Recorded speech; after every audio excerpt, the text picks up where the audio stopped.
just thought it would be a great way to start the day by introducing Chloe. I think one of the most inspirational moments we've had in our class recently was actually when Chloe had invited a sun dancer and elder from her community to come in and speak to our class. And this lady provided us a beautiful story about her own journey with addiction and mental health, and how connecting with her culture helped her to overcome that. It provided her with values and beliefs and strengths that she needed in order to become the person she is today. And so she has celebrated, was it 10 years of sobriety, Chloe? Am I remembering that correctly? I think so, yeah. Yeah, I think she had just passed her 10th year of sobriety. And so she's accomplished a lot since being able to reconnect to her culture. And I know for me, that's something that's very inspiring. One of those big motivators to want to be a part of a class making a project like this is recognizing that talking about these things, connecting about these things, actually has a big impact on people.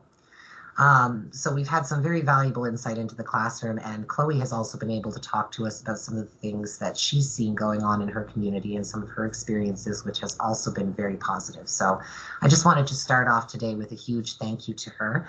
And I also want to thank her just for being here, because she's under the weather at the moment and having a little bit of difficulty speaking. So I did tell her I would do a little bit more of the spotlighting if she could do a little more of the Vanna this week, because she's losing her voice and having a little bit of difficulty, but she was still gracious enough to be here. And I just want to say thank you again for that, Chloe, for not just sleeping through today, but being here.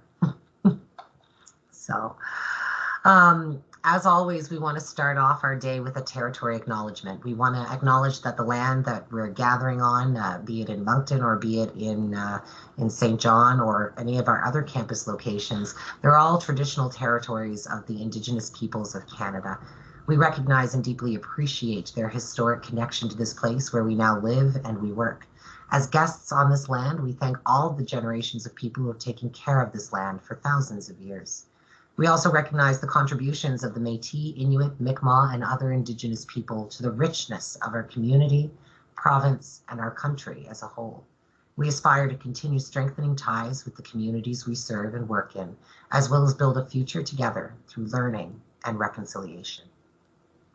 And we're going to continue that learning on today with a lesson that is themed around the beaver. So, we actually have a little video series that we're going to be looking at over the next couple of weeks, and they're just short little clips. But these videos actually show us a little bit about each one of these teachings. So the first one we're going to be doing is the beaver. And, oh, come on, YouTube, you just don't want to work for me today. There, we'll just do it this way.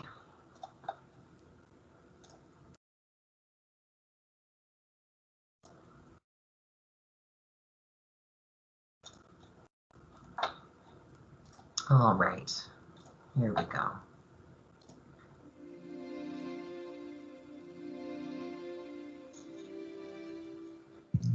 The symbol for wisdom is the beaver. We know that wisdom and knowledge are not to be confused as meaning the same thing. Wisdom is gained through experience and knowledge on our journey through life. The building of a community relies on gifts given to each member of the community by the Great Spirit. These gifts must be practical and put to good use for the betterment of the community. The beaver is a symbol of never giving up in the building of a community. The beaver is creative, a problem solver, hard worker, and does not quit until the job is done. Beavers' gifts and abilities are for the good of their community. Their teeth are sharp and they're good for cutting trees and branches, which they use to build dams in their homes, and they do not give up on their plans or dreams. To have wisdom is to know the difference between right and wrong and to apply these qualities to your daily life. Wisdom is accepting responsibility and accountability.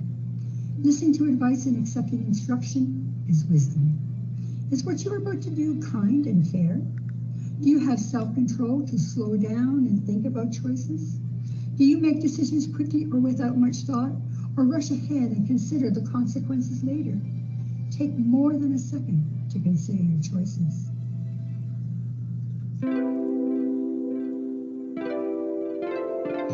In the long ago time, the beaver loved to brag about his beautiful fluffy tail.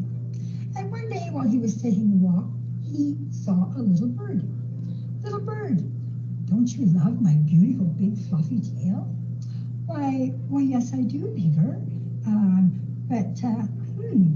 Well, don't you wish you had feathers like my big fluffy tail? Well, so, wait, why do you talk so much about your tail? Well, in a big huff, the beaver walked away.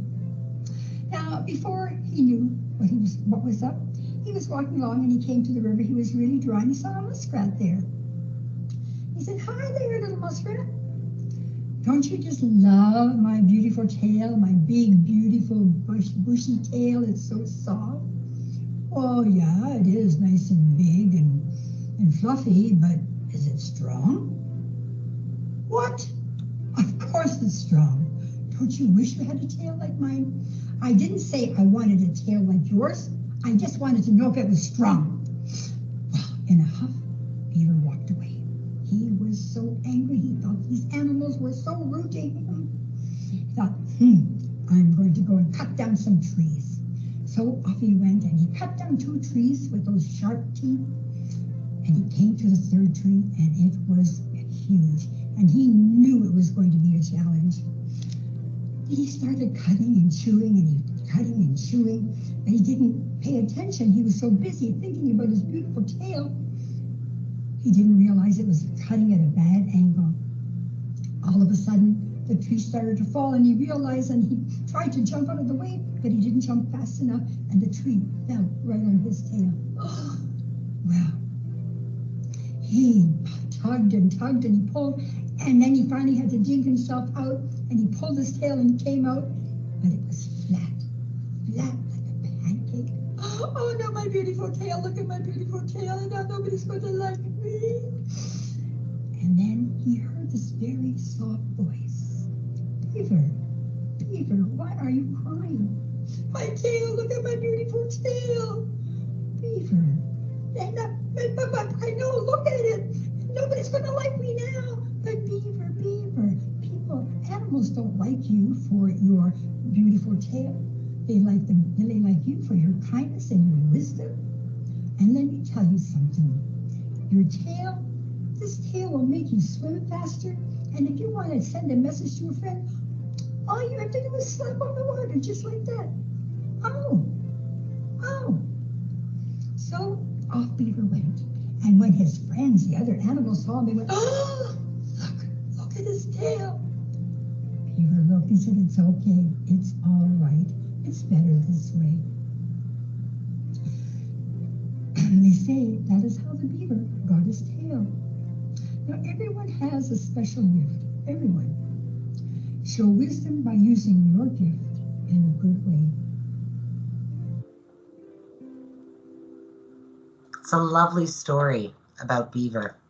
And it reminds us that sometimes the things we pride the most can create some negative outcomes. When we're very boastful and we're very prideful, we can push people away.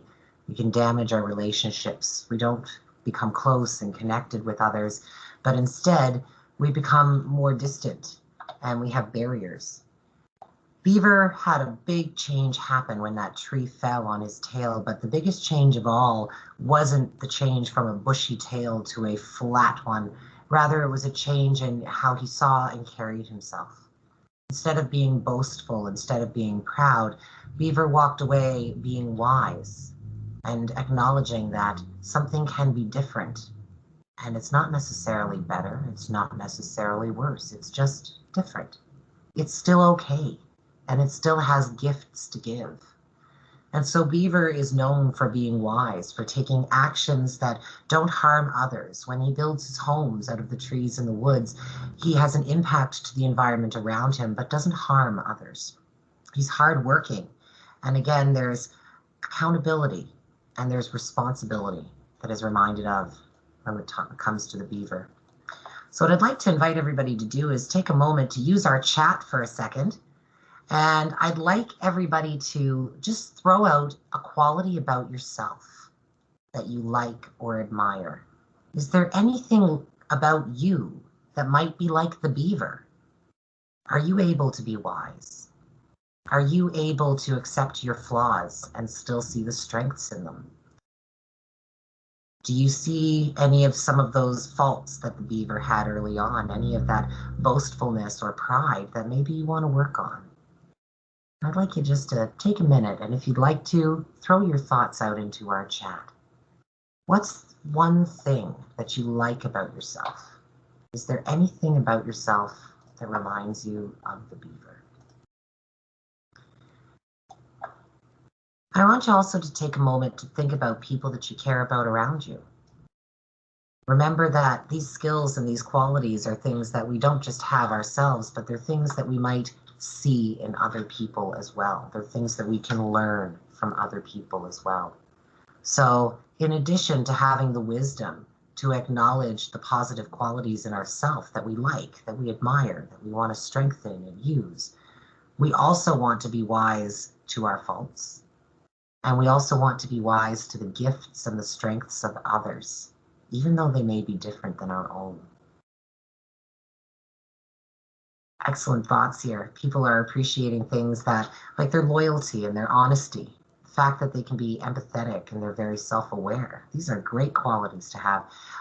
When you're at fault, you're able to admit that you're wrong. I think that's huge, being able to be honest with yourself like that.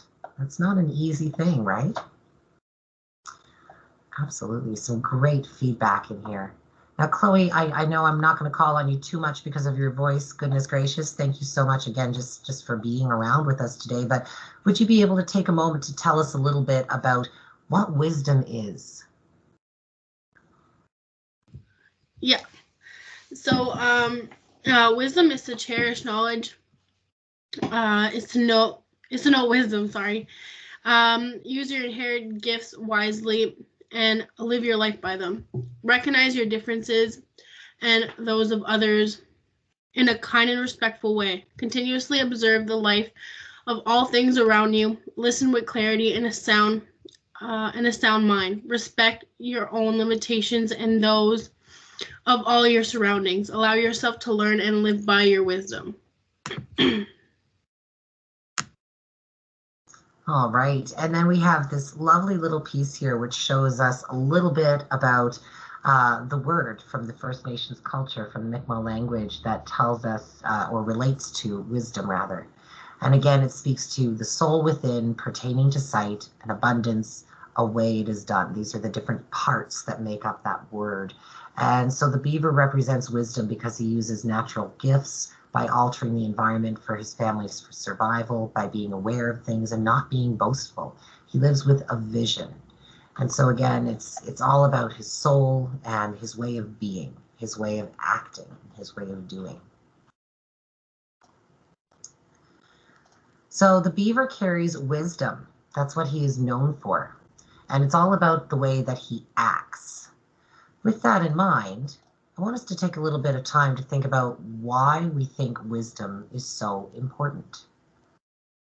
So in the chat, what I'd like everybody to do is take a moment to think and throw into the chat, how are you wise? And why is it important to you that you do that? I'll give you an example. I am wise in the sense that I try very hard to think of things from other people's perspectives. I try to get out of my own lens and see things from somebody else's view. I think that's very important because it helps me understand other people. I'll give you another example. I think that I can be very wise in realizing how my actions impact others, my tone of voice and my approach. And I think that's important because it helps me build strong relationships. How are you wise? Why is that important? Let's start sharing our wisdom. We have a lot to offer in this room. So Carrie's mentioned that, it helps her to go through life without those blinders on. That's what wisdom is. I agree with that. I think that is a huge, huge thing. That's why wisdom is important to us. It helps us get rid of those things that are just narrowing our vision. Nicole says she's wise enough to look at her mistakes and to try to learn from them. And I can tell you that is important if you're going to keep learning in life. Every mistake is just an opportunity, isn't it? It's all about how we see it. Kristen has a piece of knowledge for us, a piece of wisdom. She's wise enough to know that she's not always right. I think that's important too, because if we are not okay with being wrong, we're going to hold on to that guilt, that resentment, that embarrassment, and that's not going to allow us to learn and move forward, is it? Kathleen's piece of wisdom is to respect other people's opinions. I would argue that that is pretty important too. Other people have so much to offer from us. One thing that I love about Eastern College is the fact that we are a pretty diverse college. We have people in our workforce and we have students in our classrooms from all sorts of different cultures and backgrounds, different ethnicities, different gender expressions, orientations. We see a lot of different people, and every single one of them has unique gifts and unique perspectives to bring to the table. So if we can't understand that there's value to those opinions, those ways of being, those histories, we're missing out on a lot of opportunity, aren't we? Erminia has a piece of wisdom here. She tries to understand and learn from life experiences. I think that's great too, because you can passively go through life, just like Tesla on autopilot. That's those self-driving cars, aren't they? The Teslas. But are you really going to take everything in? Right? Let's tune into the environment and let's learn from it. Amanda says a piece of wisdom is wise enough to respect others. I think showing people respect is very wise, because that's going to get you respect in return. It's a foundation for a good relationship. We have Chloe who's chimed in to say wise enough to think before you speak. Oh, beautiful, beautiful pieces of advice in there. I don't think anybody will be mad at you for taking a moment to consider what they've said, to give them your best response. You know, take a moment to think. Jared has a piece of wisdom. He's wise because with a lot of life experiences, and he knows how not to do a lot of things. But again, that's the beauty of, you know, what some people might call a mistake or some people might call failure. You know what? It's just an opportunity to realize that's how I'm not going to do it anymore, and I'm going to try something else. A very wise piece of advice. From April, we have a comment here to make good judgment and at the same time to not be judgmental. So try to look at things objectively. That's what I'm taking away from you, April. You know, see facts for facts and not be really, really biased, not have a bunch of your own prejudices in there. Get kind of through that and just see things for the basis of what they are. Jessica's wise enough to realize that nothing is black and white. Oh, you love to live in the gray. Did you know that most of my house is painted in different shades of gray? Because I believe we live in the gray. Life is not black and white. That's actually something I very truly and firmly believe. I think that we can understand people a lot more when we stop trying to put them in rigid boxes. Ooh, Jennifer has a great piece of wisdom. The best mind-altering drug is truth, common sense, and a non-judgmental attitude. I could go on and on and on. There's some wonderful pieces of advice going on here, and I'm sure that more of them might even pop up. You just never know. But again, learning from life mistakes, learning that everybody has a different cultural, spiritual background, knowing enough that, you know, to walk away from a situation or to engage with it, to manage it, learning to make space for others, like so many beautiful pieces of advice. And where do these little tidbits of wisdom come from? They come from our lived experiences. They come from our values, a lot like the beaver. The beaver is very wise and very giving. And I think we can be very wise and very giving as well. So we're going to introduce you to a little something called the medicine wheel. It's a fun little thing that is actually going to come up more than once over the next few weeks. It's a really, really great concept brought to us from First Nation and Indigenous culture. You can see it used by different groups and different tribes in different ways. This medicine wheel is an educational tool. that can be used in all sorts of different formats to pass along pieces of knowledge and pieces of wisdom. And so, Chloe, I was wondering if you might be able to tell us a little bit about the medicine wheel. So it's sometimes known as the secret who. It has been used by many generations in different tribes, like Corey said. The medicine wheel teaches us that we have four aspects to ourself: the physical, the mental, the emotional, and the spiritual. And each must balance and equally develop in order for us to remain healthy and happy individuals. Awesome. And so we basically want to recognize that it can be used in all sorts of ways. Chloe has actually made an image here and put in some of the things associated with each of the pieces here to show you a few examples of that balance idea. There's the different directions, the north, east, south, and west. We see different elements like earth, air, fire, and water. We see different medicines, which will come up in other weeks as well. We're going to learn about some of those, like sage, sweetgrass, tobacco, and cedar. And a lot of these things which are associated with different seasons. We see autumn, winter, spring, and summer noted on here.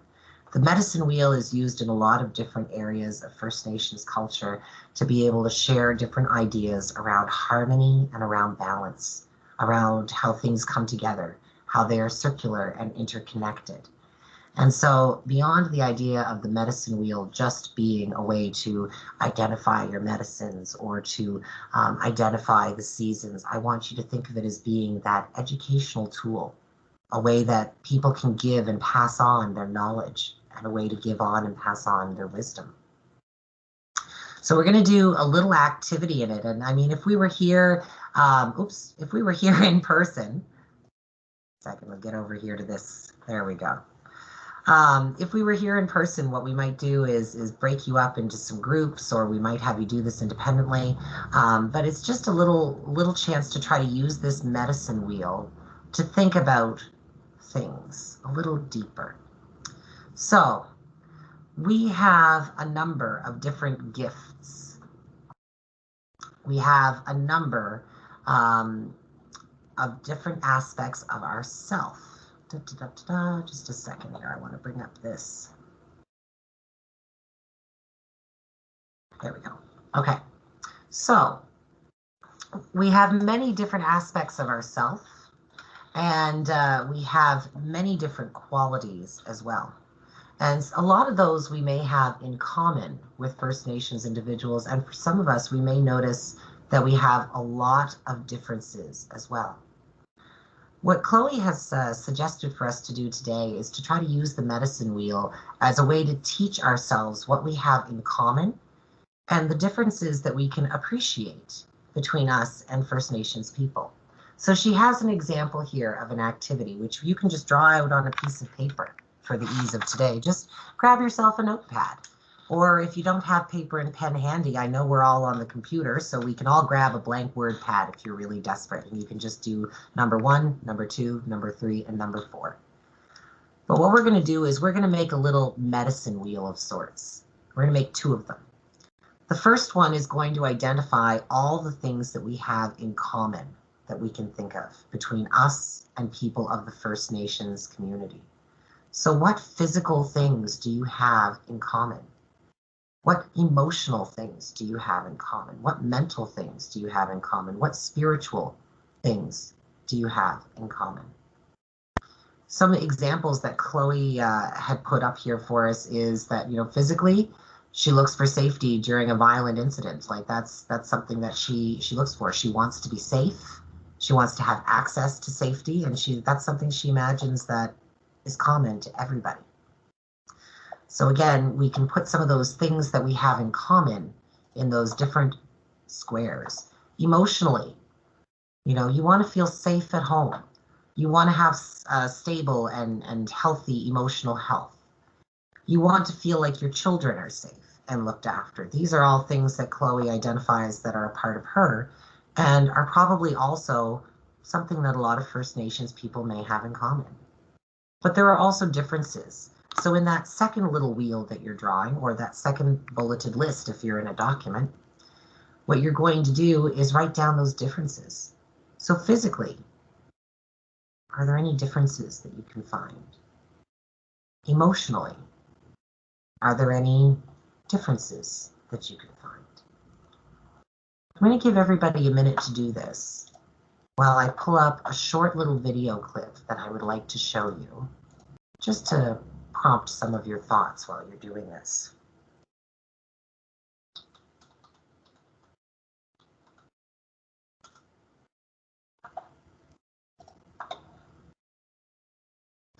So we'll give you 3 minutes to write this out, and while you're doing that, here's a little 3-minute video clip to help you think about all the things that we might have in common. It's easy to put people in boxes. There's us, and there's them. The high earners, and those just getting by. Those we trust, and those we try to avoid. There's the new Danes, and those who've always been here. The people from the countryside, and those who've never seen a cow. The religious, and the self-confident. There are those we share something with, and those we don't share anything with. Velkommen.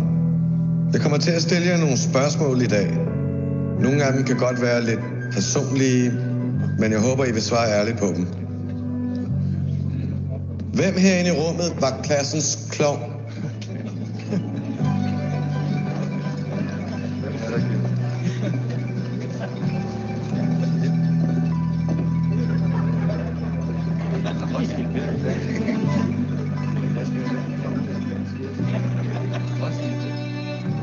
Hvem er bonusforældre?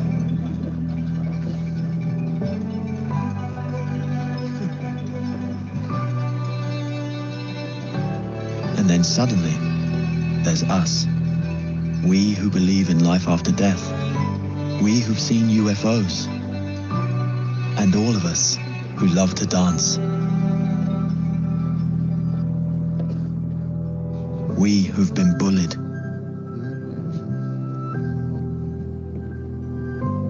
And we who've bullied others.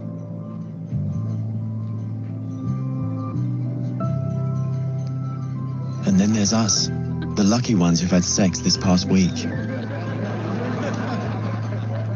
We who are broken-hearted. We who are madly in love. We who feel lonely.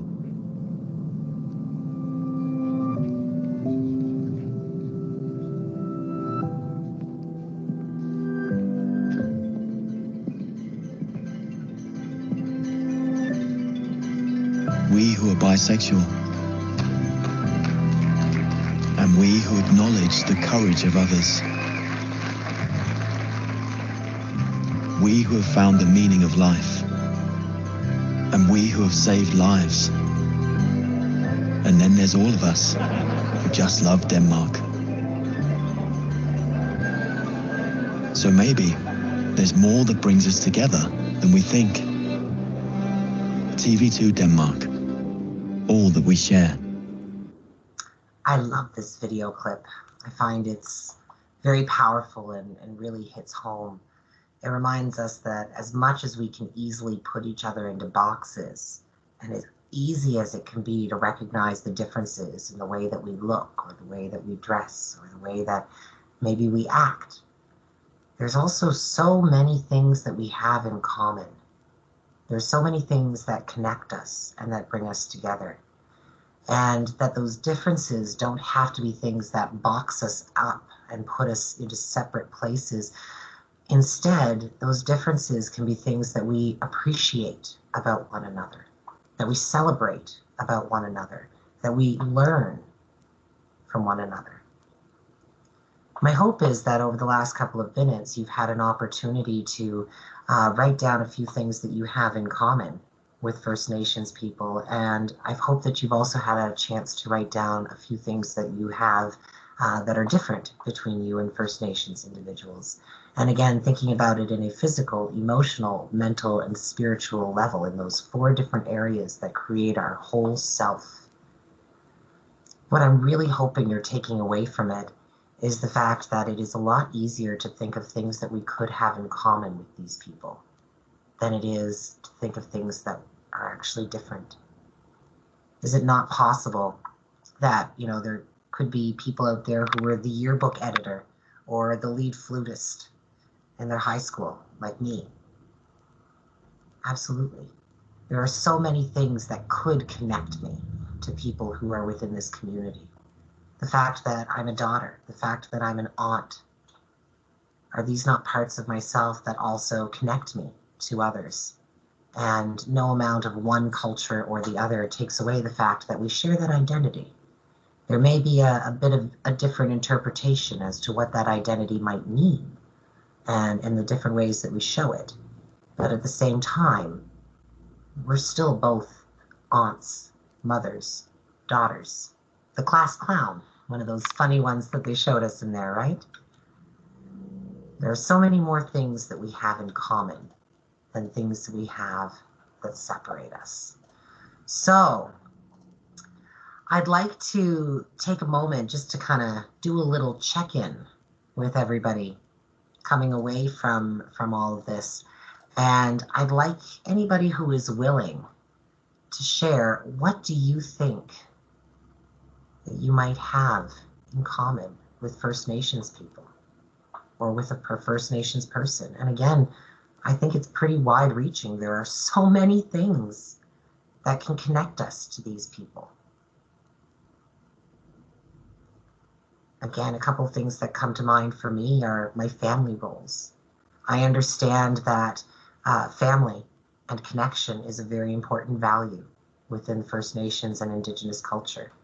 When we look at the Beaver's wisdom, a big part of his wisdom is his ability to create his home for him and his family without damaging the earth and the world around him. It's that wisdom and that knowledge, that accountability, that respect that's being shared. So, with that in mind,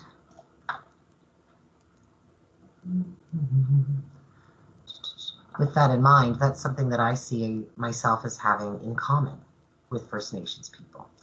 If a big part of their value and a big part of this teaching is about providing for others and providing for yourself without harming others, I can see that in my own practices. I can see that in my own values. As an aunt, I like to provide and give for the kids in my life. I like to see them be successful. I like my own actions, my own basic needs to be met with no expense to them.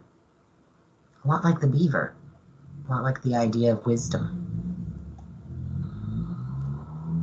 So again, if anybody would like to share, feel free to throw a few thoughts out there into the chat.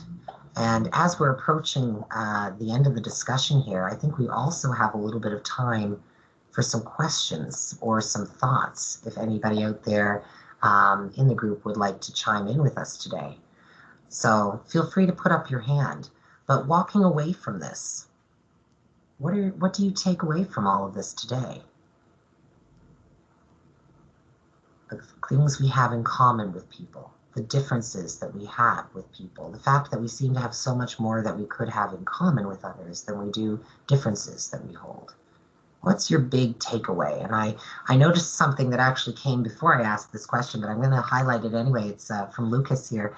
And he mentions that, we're all human. We all have blood in our veins. We all bleed red. We are all connected. It's on a beautiful planet, and it should be shared peacefully and equitably. And to have wisdom to know that we all belong here or we wouldn't be here. I think that's a great takeaway. So I know I hadn't asked the question yet, Lucas, but it's a great response. And if anybody else wants to put their takeaways out there, feel free to throw them in the chat. Put up your hand and let us know what you're thinking. We have a comment here from Julia. I think we all have everything in common, but the differences are levels of privileges and perspectives. I think that's a very, very deep statement, and I think there's a lot to unpack there. Being parts of those different boxes, those different groups can sometimes give us privileges.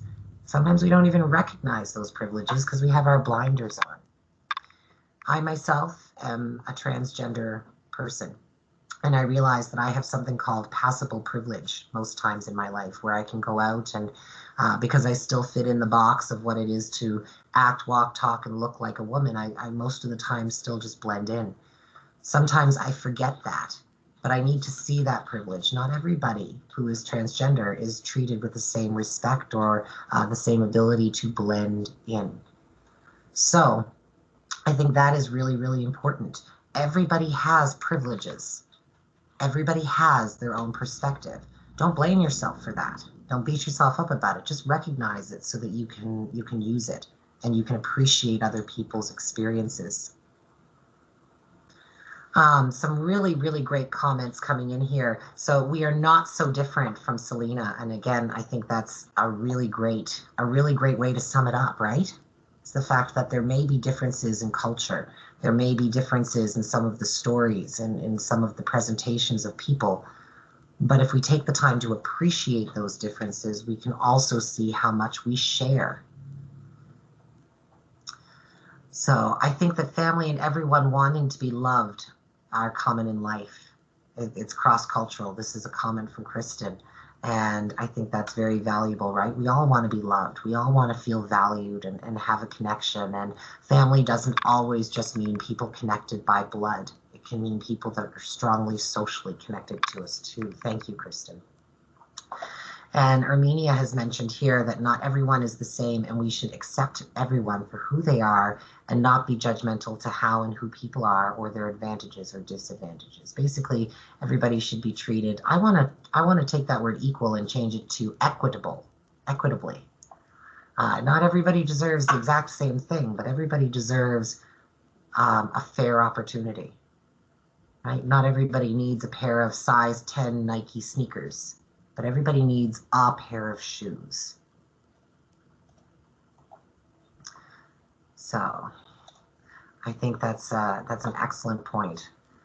So walking away from today, in our last few minutes here, I know I'm going to turn it over to Chloe here in case there's anything she wants to chime in and add on or share with you before we break. But I know in conclusion from me, I just want to draw a highlight to the fact that, again, wisdom is knowing our balances.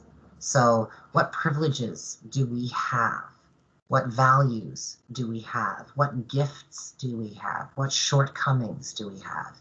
And how can we be our best selves with all of that knowledge? Wisdom is not just the knowing. Wisdom is also the doing. And I just want to leave everybody with that is, that inspirational thought to don't just know things. Walk away from today and take action with that knowledge. Cultivate pearls of wisdom and share them. Create your own stories.